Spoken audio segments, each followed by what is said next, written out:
The stagecoach lurched to a stop in front of the shabby boarding house, throwing up a cloud of New Mexico dust that settled on Margaret Flynn's already threadbare coat like a layer of shame. Through the frosted window, she could see the warm glow of Christmas Eve celebrations in the saloon across the street, laughter, music, the clink of glasses raising toasts to joy she'd never know. Her stomach growled, a hollow echo of the $3.17 that represented her entire fortune, sewn carefully into the hem of her only dress. She had come west as a mail-order bride, answering an advertisement from a rancher named Samuel Tucker who promised a comfortable home and Christian partnership. What the advertisement hadn't mentioned was that Samuel Tucker had died of pneumonia 2 weeks before her arrival, leaving behind nothing but debts and a rumor that he'd never actually owned the ranch at all, just worked it for a man back east who was now selling everything to cover what was owed.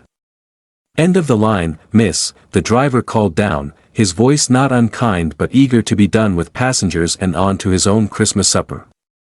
"Tucker's boarding house. That'll be 50 cents for your trunk." 50 cents.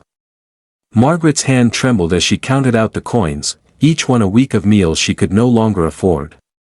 The boarding house matron, Mrs. Hutchins, had been clear in her telegram, "Room is paid through Christmas Eve only. Mr. Tucker's estate covers no more." The boarding house smelled of boiled cabbage and kerosene. In the dim parlor, a crooked pine tree stood decorated with paper chains, a mockery of cheer. Margaret's room was barely larger than a closet, with a narrow bed, a cracked wash basin, and a window that looked out onto the alley where stray dogs fought over scraps. She sat on the edge of the bed, still wearing her coat because the room was so cold, and allowed herself exactly 3 minutes to cry.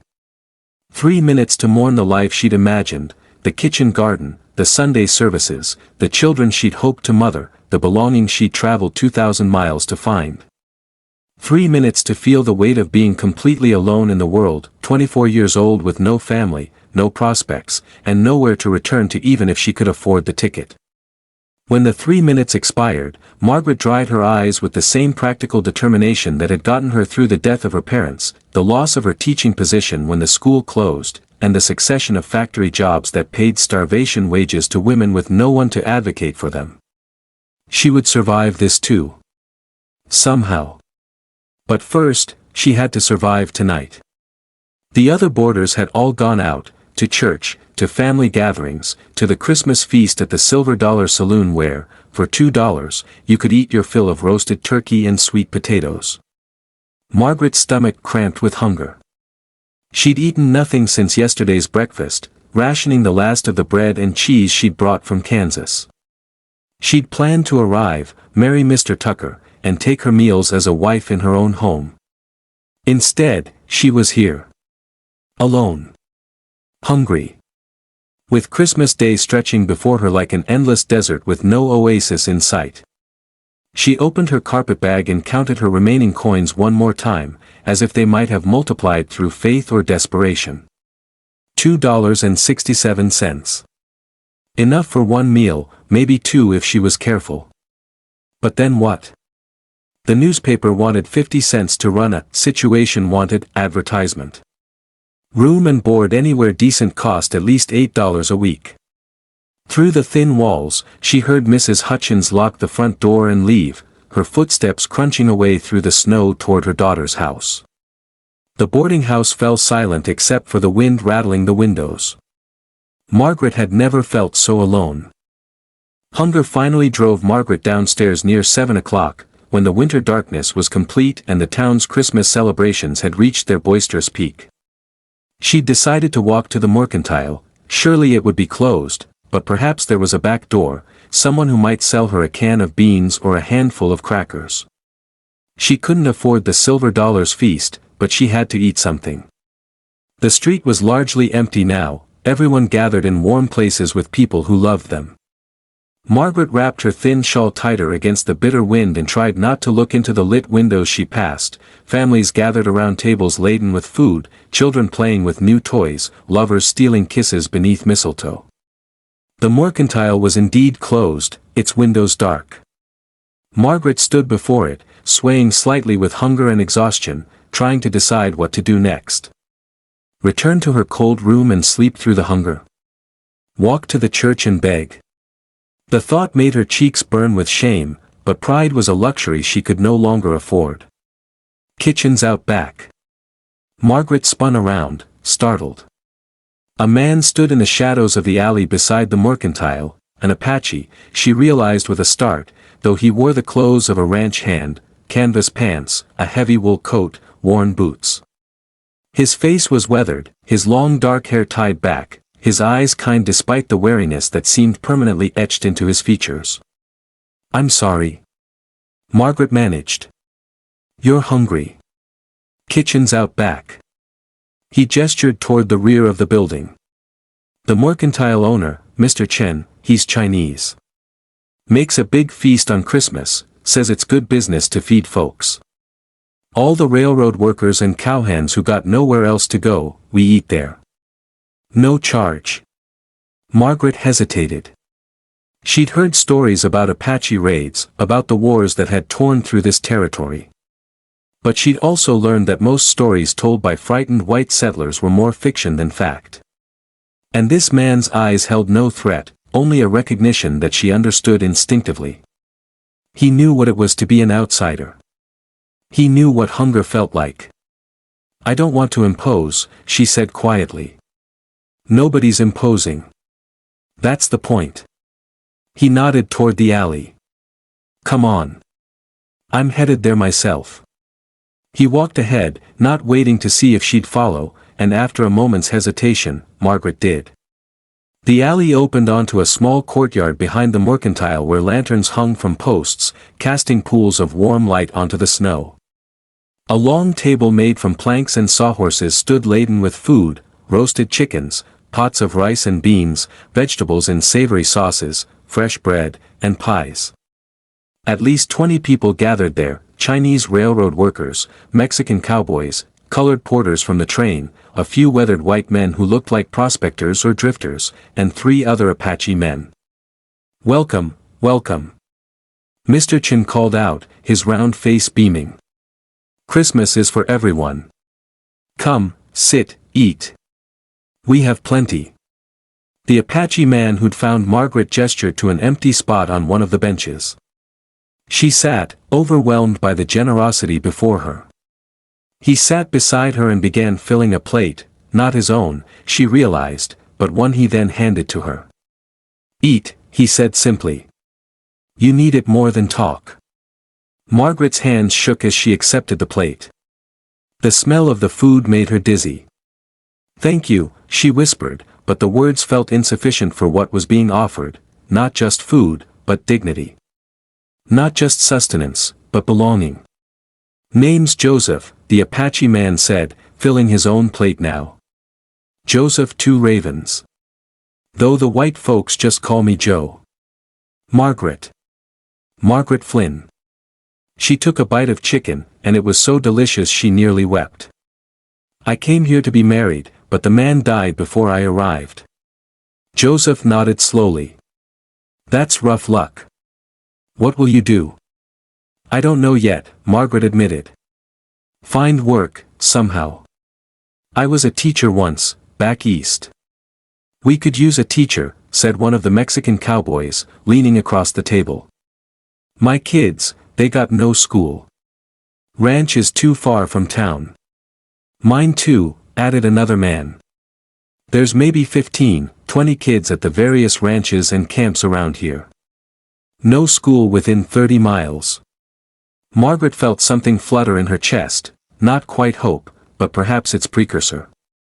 "I'd need a place to teach, and—" "The old line shack on the Barton Ranch," Joseph said. "Been empty for 2 years. I work there sometimes. Could probably convince Mr. Barton to let you use it as a school, if you can get the families to pay something." As the meal continued, Margaret learned their stories. Mr. Chen had come from China to work on the railroad, saved every penny, and bought the mercantile when its previous owner drank himself to death. He'd been cheated, robbed, and threatened by men who didn't want a Chinese merchant in town, but he'd persevered. Christmas feast started 5 years ago, he explained, ladling more rice onto Margaret's plate despite her protests. "First Christmas, I was alone. Very sad, very lonely. Second Christmas, I thought, why be sad alone? Better to share food, not be alone. So I make feast. Now, every year, everyone who has no place to go, they come here. We make family. The Mexican cowboys, Esteban and Miguel, were brothers who'd left their village in Sonora after a drought killed their parents' farm. They worked the ranches here, sending money home to their younger siblings. People see brown skin, they think we're lazy, we're thieves, Miguel said. But we work harder than any Anglo cowhand, for half the pay. Still, it's better than watching our family starve. Joseph spoke the least, but gradually Margaret learned his story through comments from others. He was Mescalero Apache, from a band that had surrendered to the army 12 years ago. He'd been sent to a boarding school where they tried to civilize him, cutting his hair, beating him when he spoke his own language, teaching him that everything about his people was shameful and savage. He'd run away at 16 and worked cattle ranches ever since, accepted by the animals and the land but never quite by the white men who employed him. Why Joseph? Margaret asked quietly. That's not an Apache name, is it? He smiled slightly. School gave me that name. Said I needed a Christian name. My real name is longer, harder for white tongues. He paused. It means, the one who sees both paths. That's beautiful, Margaret said. Do you see both paths, I mean? Sometimes. Sometimes I see that the old ways are dying and the new ways have no place for people like me. Sometimes I see that maybe there's a third path, something that takes the good from both. An old Chinese man with a wispy beard played a eru, its haunting two-stringed melody mixing with Esteban's guitar as night deepened and the cold pressed close around their circle of light and warmth. People sang, Spanish songs, Chinese songs, English hymns, and once, very quietly, Joseph sang something in Apache that made the other three Apache men bow their heads and close their eyes. Margaret felt something crack open inside her chest, some hard shell of fear and propriety she'd carried without realizing it. All her life, she'd been taught that there were proper people and improper people, good families and bad elements, civilization and savagery. But here, in this courtyard behind a mercantile, sharing plates and songs with people her grandmother would have called unsuitable, Margaret felt more genuinely Christian charity than she'd ever experienced in any white-clapboard church. Why did you help me? She asked Joseph as the evening wore on. You saw me standing there, and you didn't have to say anything. You could have just walked past. Joseph was quiet for a long moment, watching the lantern light flicker across the faces around them. 3 years ago, I was in a town north of here. Hadn't eaten in 2 days, rancher I worked for went bankrupt, paid me nothing. I stood outside a restaurant on Christmas Eve, just like you stood outside the mercantile. And a man, white man, actually, came out and gave me his own dinner. Told me his name was Tucker. Samuel Tucker. Margaret's breath caught. Samuel. Same one. He was heading south, said he was going to settle in New Mexico, maybe find a wife and start over. Joseph's expression softened. He told me, everybody deserves to eat on Christmas. Everybody deserves to be seen as human. So when I saw you tonight, hungry and alone, I thought, that's what Samuel would do. That's what kindness looks like. Margaret sat in stunned silence as snow began to fall, soft flakes drifting down like pieces of starlight. The man she'd crossed half a continent to marry had fed the man who'd just saved her from despair. The chain of kindness seemed almost miraculous, as if Samuel Tucker's generosity had reached forward through time to catch her when she fell. He was a good man, then, Margaret said, wiping tears from her cheeks. I wondered. You never know what you'll find at the end of such a journey. He was trying to be good, Joseph said. That's all any of us can do. Try. Fail sometimes. Try again. Mr. Chen began distributing blankets to those who planned to sleep in the mercantile's warm storage room rather than return to cold camps or lonely rooms. You stay here tonight, he told Margaret. Tomorrow, we figure out school plan.